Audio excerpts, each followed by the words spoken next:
Hello and again welcome back to my YouTube channel. उम्मीद करते हैं आप सब एकदम फर्स्ट क्लास होंगे। तो बात करेंगे एक और वैकेंसी के बारे में जो कि all India institute of medical sciences Deoghar, जो कि आपका झारखंड में पड़ता है, वहाँ से आई हुई। तो एम्स में इस बार जो देवघर से वैकेंसी आई हुई है उसमें आपकी ग्रुप बी और ग्रुप सी की आपकी इसमें पोस्ट रहेंगी, जो कि टोटल नॉन टीचिंग यानी नॉन फैकल्टी की रहेंगी। इसमें जो आपकी लास्ट डेट है वो 16 नवंबर आपकी लास्ट डेट रहेगी और 27 अक्टूबर से आपकी फॉर्म फिलिंग डेट स्टार्ट हो गई है। तो अब इसमें हम इसी के अंदर बात करेंगे टोटल कितनी वैकेंसी हैं, कौन कौन सी पोस्ट है और आपकी सैलरी क्या है, एग्ज़ाम पैटर्न क्या है और आपकी कितनी एप्लीकेशन फ़ीस रहेगी। जो आपकी पहली पोस्ट है वो असिस्टेंट एडमिनिस्ट्रेटिव ऑफिसर की है, ये आपकी ग्रुप बी की पोस्ट है। इसमें आपका लेवल 7 के अकॉर्डिंग आपकी इसमें सैलरी बनेगी, जो कि आपकी मान के चलिए लेवल 7 के अकॉर्डिंग आपकी 44,000 रुपये से लेकर के 1,42,000 तक इसमें आपकी सैलरी बनी। इसमें केवल एक ही वैकेंसी है जो कि जनरल की, एनी वन कैन अप्लाई इसमें मामला है। अगली है वो लाइब्रेरियन ग्रेड की है, ये आपकी ग्रुप बी की पोस्ट है। इसमें आपकी लेवल 7, इसमें भी आपकी सैलरी है लेवल 7 की जितनी है सैलरीज वो उसकी उसमें आपकी 44,000 से लेकर के 1,42,000 तक इसमें आपकी सैलरी बनेगी। इसमें भी आपकी एक सैलरी है जो कि जनरल है, इसमें भी कोई भी अप्लाई कर सकता है। मेडिकल सोशल वर्कर की अगली पोस्ट है, इसमें भी लेवल 7 की, इसमें भी एक पोस्ट है, वो भी जनरल की है। अगली है जो आपकी वो जूनियर अकाउंटेंट ऑफिसर की है, इसमें आपकी लेवल 6 के अकॉर्डिंग सैलरी बनेगी। तो इसमें आपकी मान के चलिए 35,000 रुपये से लेकर के 1,12,000 तक इसमें आपकी सैलरी बनेगी लेवल 6 के अकॉर्डिंग। और इसमें आपकी दो सैलरी हैं, दोनों ही आपकी जनरल में है। टेक्निकल असिस्टेंट टेक्नीशियन, इसमें भी आपकी लेवल 6 के अकॉर्डिंग सैलरी बनेगी 35,000 रुपये से लेकर के 1,12,000 तक। इसमें भी आपकी दो सैलरी हैं, इसमें भी आपकी सॉरी इसमें भी आपकी एक वैकेंसी है और जो कि आपकी जनरल में है। अगली है वो लाइब्रेरियन की है, लाइब्रेरियन ग्रेड 3 की है, इसमें आपकी लेवल 6 के अकॉर्डिंग सैलरी बनेगी। इसमें आपकी दो वैकेंसी हैं जो कि दोनों आपकी जनरल में है। और जो आपके ये नंबर 7 पे जो आपकी वैकेंसी है ऑफिस असिस्टेंट की है, इसमें आपकी लेवल 6 के अकॉर्डिंग है। 5 इसमें वैकेंसी हैं, 4 आपकी जनरल में, एक आपकी ओबीसी में है। हॉस्टल वार्डन में आपकी लेवल 6 के अकॉर्डिंग सैलरी बनेगी। दो आपकी वैकेंसी हैं जिनमें दो जनरल में, एक मेल और एक फीमेल की है। अगली वैकेंसी वो आपकी स्टोर कीपर की रहेगी, लेवल 6 के अकॉर्डिंग सैलरी बनेगी। इसमें 6 टोटल पोस्ट हैं, 5 आपकी जनरल में है, एक आपकी ओबीसी में है।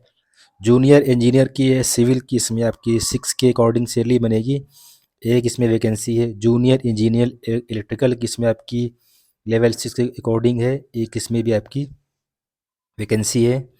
जूनियर इंजीनियर A/C/NR, इसमें आपकी लेवल 6 के अकॉर्डिंग एक वैकेंसी है। लैब टेक्नीशियन की, इसमें आपकी लेवल 5 के अकॉर्डिंग सैलरी बनेगी इसमें। तो इसमें आपकी 29,000 रुपये से लेकर के 92,000 तक इसमें आपकी सैलरी बनेगी लेवल 6 के अकॉर्डिंग। अब बात करेंगे इसी में ही 8 इसमें वैकेंसी है आपकी, जिसमें 5 जनरल में है, 2 आपकी ओबीसी में और एक आपकी एससी में है। फार्मासिस्ट ग्रेड 3 की, इसमें आपकी लेवल 5 के अकॉर्डिंग सैलरी बनेगी, ग्रुप सी की पोस्ट है ये। लेवल 5 के अकॉर्डिंग इसमें आपकी सैलरी बनेगी। इसमें 5 वैकेंसी है, 4 आपकी जनरल में, एक आपकी ओबीसी में है। कैशियर की आपकी 2 वैकेंसी है, दोनों ही आपके जनरल में है। लैब अटेंडेंट ग्रेड 2 की, इसमें आपकी वैकेंसी है, जो आपकी लेवल 2 के अकॉर्डिंग इसमें सैलरी बनेगी। लेवल 2 के अकॉर्डिंग इसमें आपकी सैलरी 19,000 रुपये से लेकर के 63,000 तक इसमें आपकी सैलरी बनेगी। 19,000 टू 6,300 तक इसमें आपकी सैलरी बनेगी। इसमें आपकी 8 वैकेंसी हैं, 5 आपकी जनरल में है, 2 आपकी ओबीसी में, एक आपकी एसटी में है, एससी में है। जूनियर वार्डन हाउसकीपर की इसमें आपकी लेवल 2 की अकॉर्डिंग सैलरी बनेगी। 4 आपकी हैं वैकेंसी इसमें, 3 आपकी जनरल में हैं जिसमें से आपकी 2 मेल की हैं और 1 फीमेल की, और 1 आपकी फीमेल की ओबीसी में है। हॉस्पिटल अटेंडेंट ग्रेड 3 इसमें आपकी लेवल 1 के अकॉर्डिंग सैलरी बनेगी। तो इसमें आप मान के चलिए आपकी इसमें सैलरी वगैरह जो बनेगी वो करीब 17,000 से मान के चलिए आपकी इसमें सैलरी बनेगी 16-17,000 रुपये से, और इसमें आपकी करीब 56,000 तक इसमें आपकी सैलरी बन जाएगी। इसमें आपकी सबसे ज़्यादा इसी में वैकेंसी हैं, 40 वैकेंसी हैं इसमें। 19 आपकी जनरल में है, 10 आपकी ओबीसी में है, 5 आपकी एससी में, 3 आपकी एसटी में और 3 आपकी ईडब्ल्यूएस में है। अब इसके अंदर जो नीचे की तरफ आएंगे आप, तो आपकी जो टोटल वैकेंसी हैं इसमें वो 91 वैकेंसीज़ हैं, जिसमें आपकी 60 आपकी जनरल में है, 18 आपकी ओबीसी में है, 7 आपकी एससी में, 3 आपकी एसटी में और 3 आपकी ईडब्ल्यूएस में है। बाकी हमेशा की तरह जो आपका एज रिलैक्सेशन है according to government of India, SC ST OBC का, ईडब्ल्यूएस का, वो आपको उसी के अकॉर्डिंग मिलेगा। अब जो इसमें बात करेंगे, इसमें एवरीथिंग विल बी ऑनलाइन, सब इसमें आपका ऑनलाइन ही रहेगा। ऑनलाइन आपको फॉर्म फिल करना है, सब कुछ दे रखा है इसमें। Candidates are not required to send any documents at the time of form filling, तो आपको इसमें कुछ भी जो है भेजने की ज़रूरत नहीं पड़ेगी। बाकी आपको अपने पास रख लेना है डॉक्यूमेंट वेरिफिकेशन के टाइम के लिए।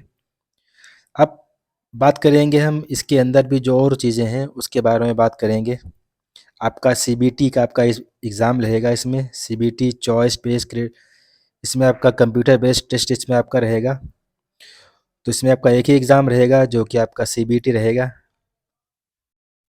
और इसमें आपका जो लोग इसमें सक्सेस हो जाएंगे तो फिर उनका जो है फिर डॉक्यूमेंट वेरिफिकेशन होगा, फिर इसी के बेस पे ही आपका मेरिट वगैरह बनेगी।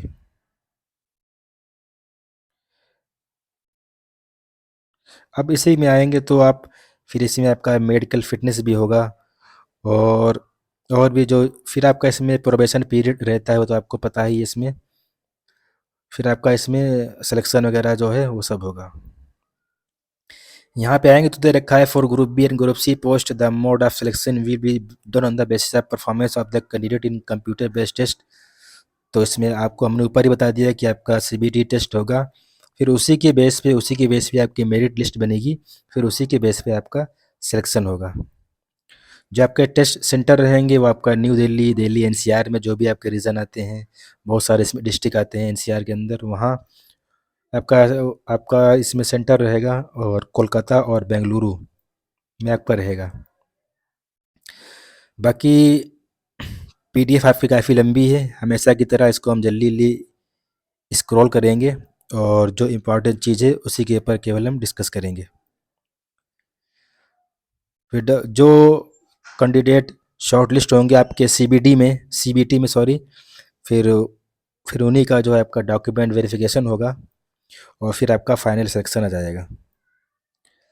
अब आपका एससी एसटी की जो एज रिलैक्सेशन है वो 5 साल है, और जो आपकी ओबीसी नॉन क्रीमी लेयर की वो 3 साल है, पीडब्ल्यूडी की आपकी 10 साल है, और एक सर्विसमैन की 5 साल है, गवर्नमेंट सर्वेंट जो उनकी 5 साल है।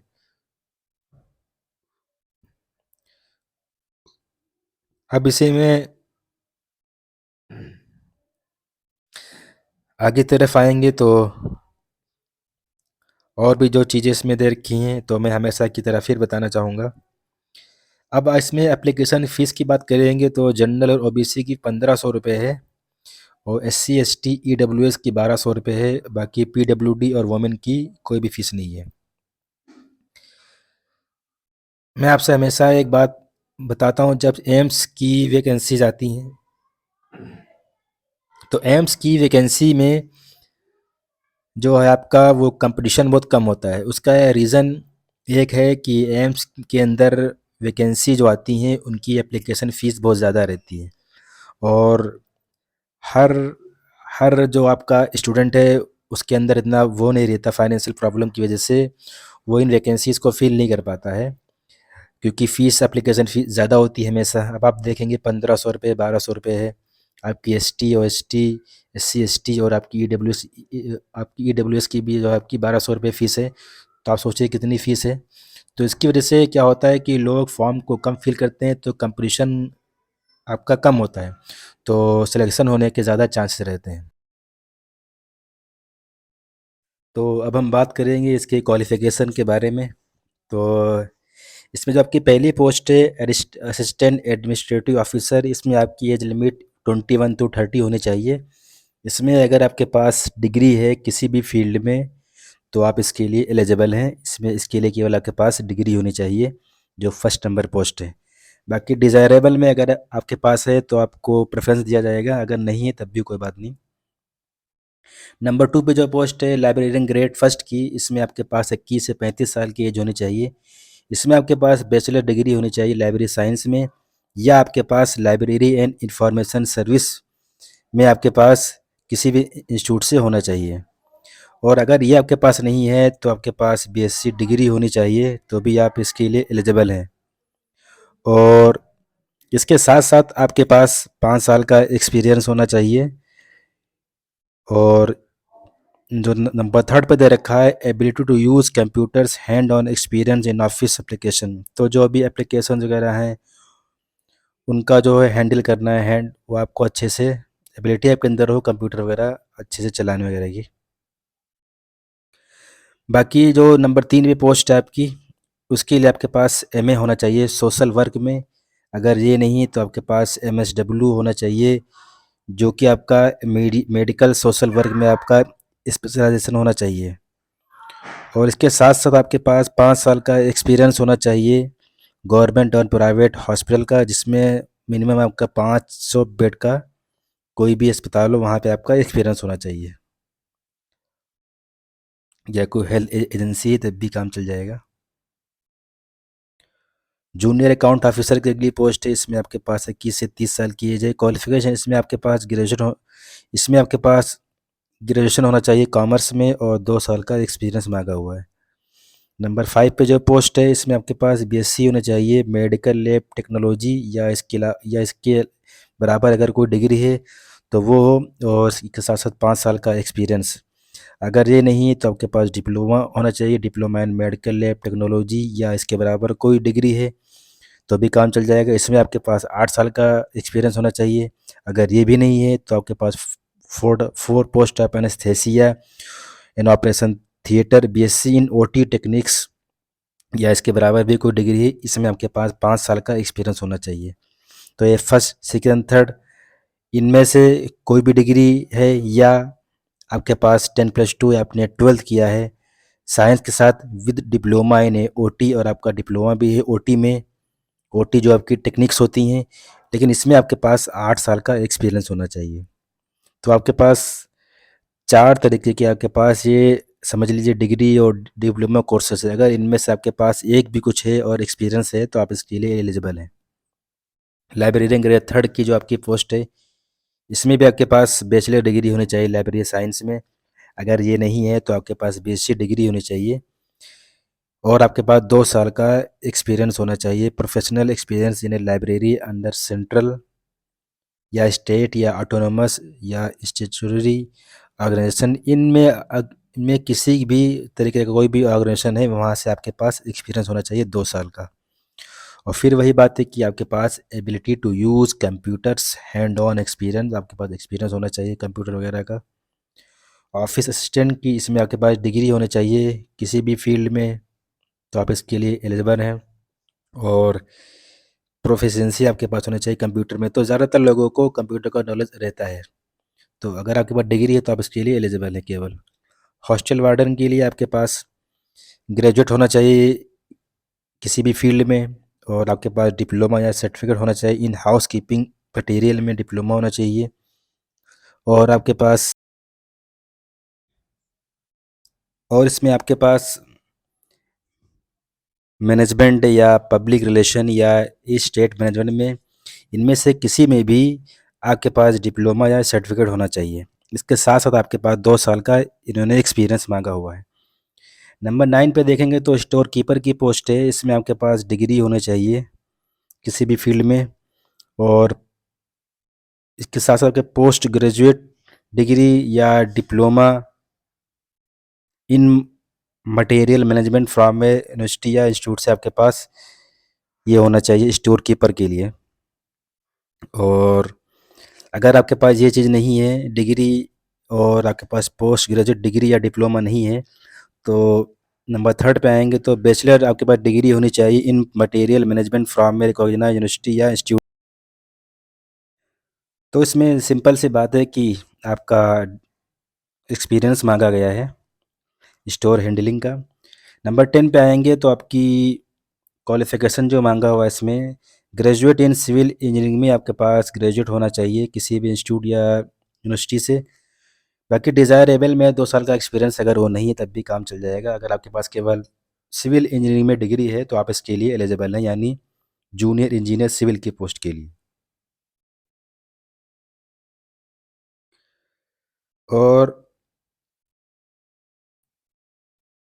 अगर वो आपके पास नहीं है डिग्री सिविल इंजीनियरिंग में, तो आपके पास डिप्लोमा इन सिविल इंजीनियरिंग में होना चाहिए किसी भी इंस्टीट्यूट या रिकॉग्नाइज्ड यूनिवर्सिटी से, लेकिन इसमें इन्होंने 5 साल का एक्सपीरियंस मांगा गया है। अगर आपके पास डिप्लोमा है तो 5 साल का एक्सपीरियंस होना चाहिए, अगर डिग्री है तो नो एक्सपीरियंस।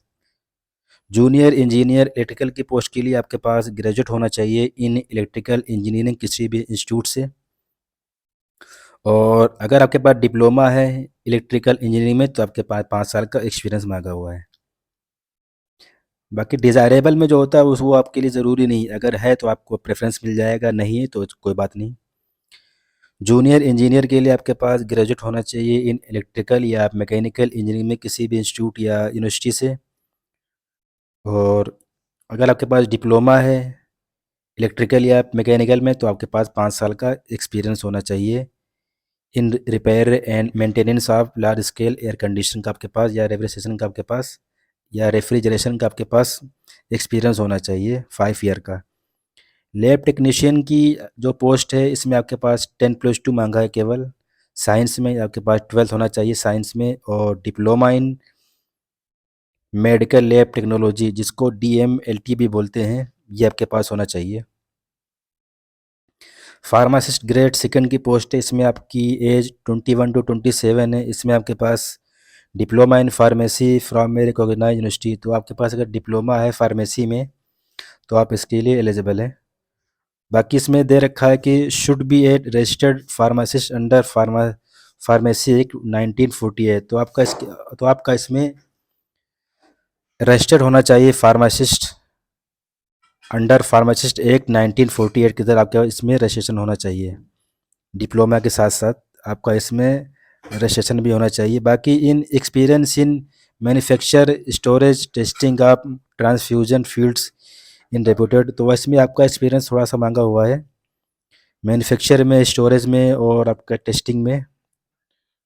बाकी आपकी 15 पे है कैशियर की पोस्ट है, इसमें आपके पास डिग्री होनी चाहिए कॉमर्स में, और आपके पास 2 साल का एक्सपीरियंस होना चाहिए।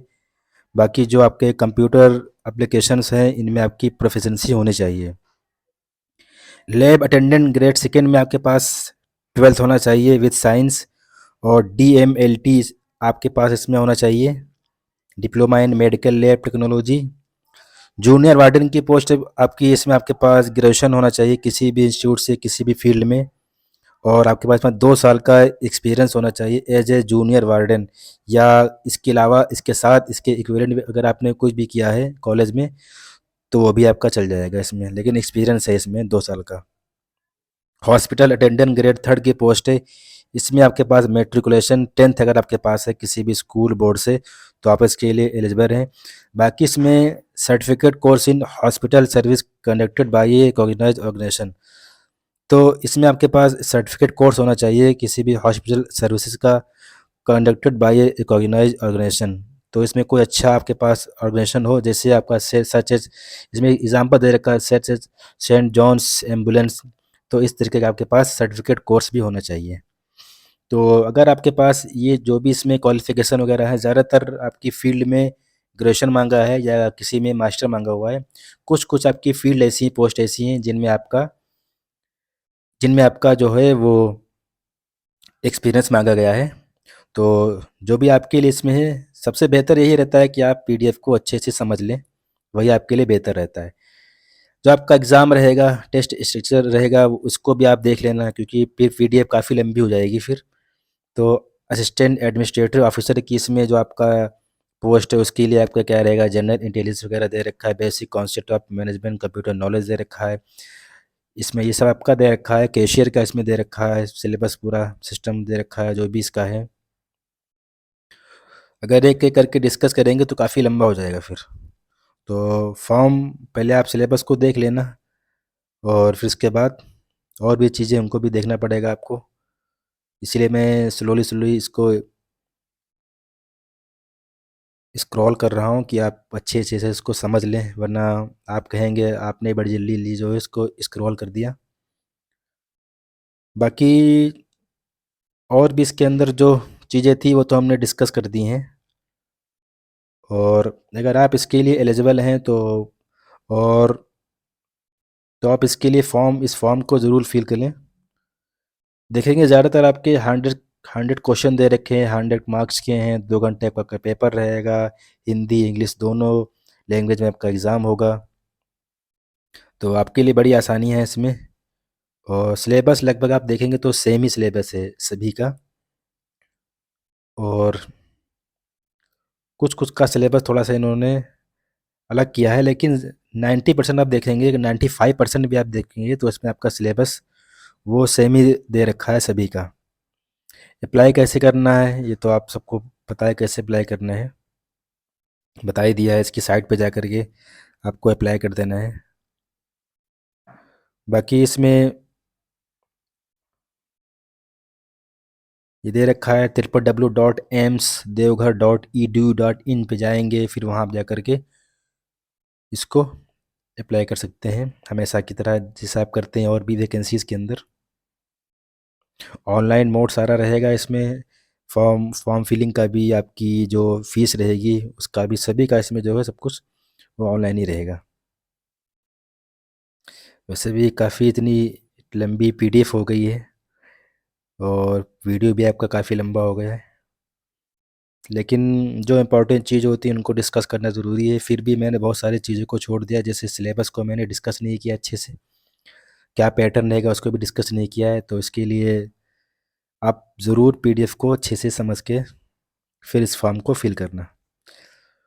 ओके, बाकी इसमें इतना ही है फ़िलहाल के लिए। Okay, thank you very much.